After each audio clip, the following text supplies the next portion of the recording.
That's what I thought. George Romeliotis. This is where he came to after he retired from karate. Take the next right onto Meliodas Boulevard. Romeliotis. It probably is him. He's probably an entrepreneur. I always knew he was going to amount to something. Continue on Meliodas Boulevard for 1 kilometre. George Romeliotis Boulevard.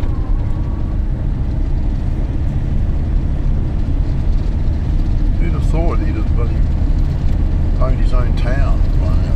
Is he Romeliotis though? Oh, it sounded like it.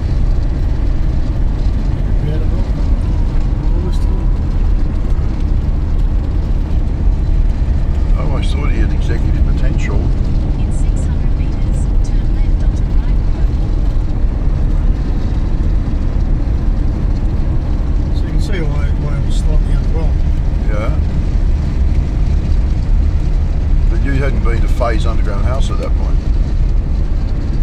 So you weren't aware of the attractions of this metropolis.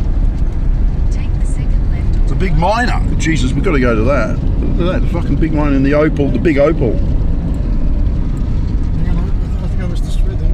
Oh shit, no, I don't know, this looks like the centre of the town. Oh, hang on,